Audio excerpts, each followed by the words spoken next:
if you're having this problem on your Dodge Charger, Challenger, Chrysler 300, whatever Chrysler product you have, the reason why it's doing this, chances are it's because of this stupid $60 humidity sensor, and that humidity sensor is up here. Now you're more than welcome to buy a new one of these and try to replace it here, and I tried and I popped the whole doggone thing off, and I've read online that people have replaced it and it still won't let you do recirculating air.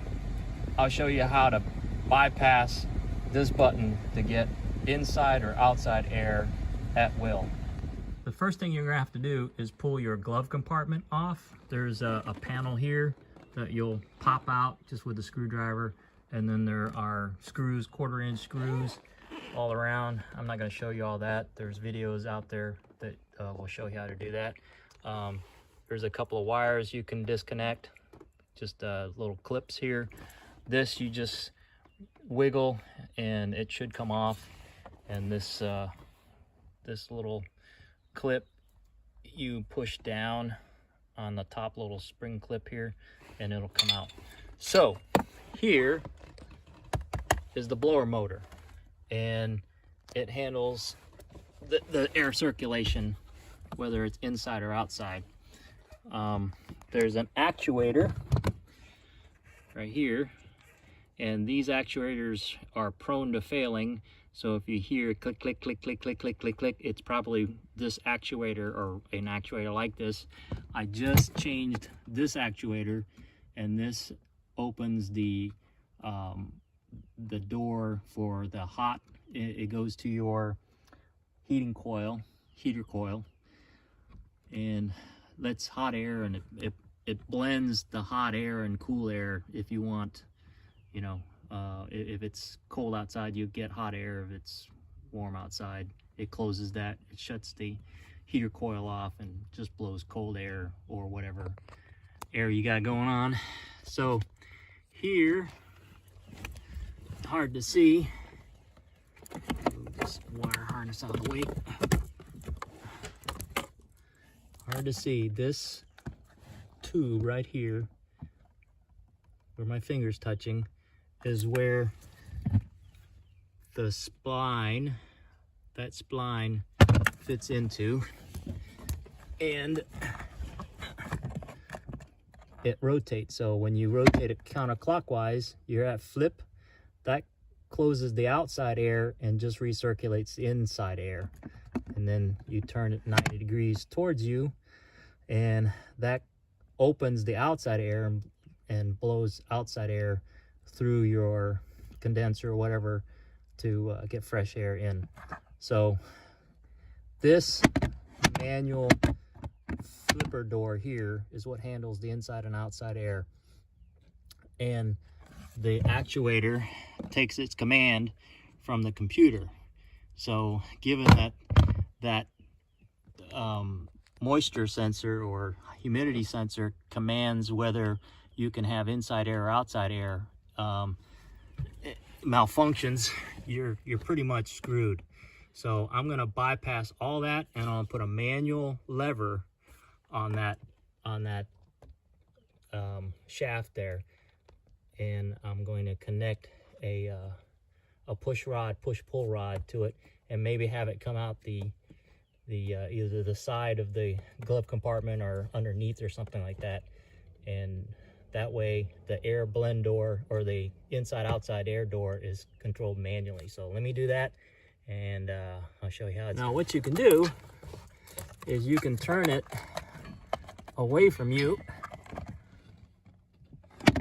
like that, and just leave it on inside air, and then put your actuator back in without connecting the wiring.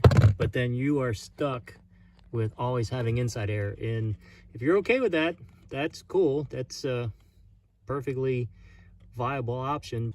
So if you still want access to outside air, what you want to do is you want to flap it towards you, and I made a bolt, okay, that's got this little loop on top, and I'm going to connect a rigid wire or rigid rod to that, and then I'm going to put that rod pointing up, and then I'm going to have some kind of connecting rod here.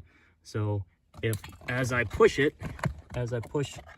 on the rod, it's going to rotate forward and let only inside air, and when I pull it back, it's going to let outside. I don't know where that rod's going to come out. It's probably going to come out somewhere here, and maybe at the top of the glove compartment, but I'll show you the finished product in a little bit. This is looking up from the bottom. I'm actually laying on the floorboard, but there's the hole right there. So I'm gonna actually come from the top down with that bolt, and I'll show you what it looks like once it's installed. That's what it looks like. So I have a push rod, pushes it. That lets the inside air, and then when I pull back on the rod, it's gonna let the outside air. This is what it looks like.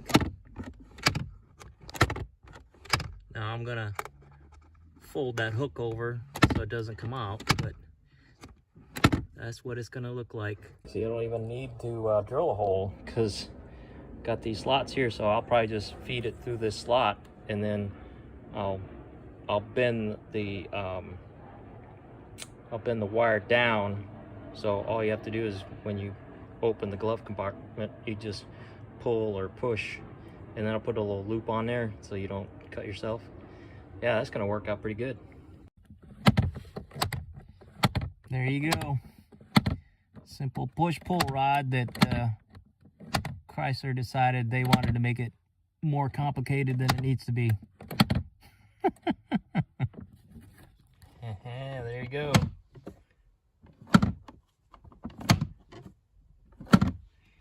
There you go, Chrysler.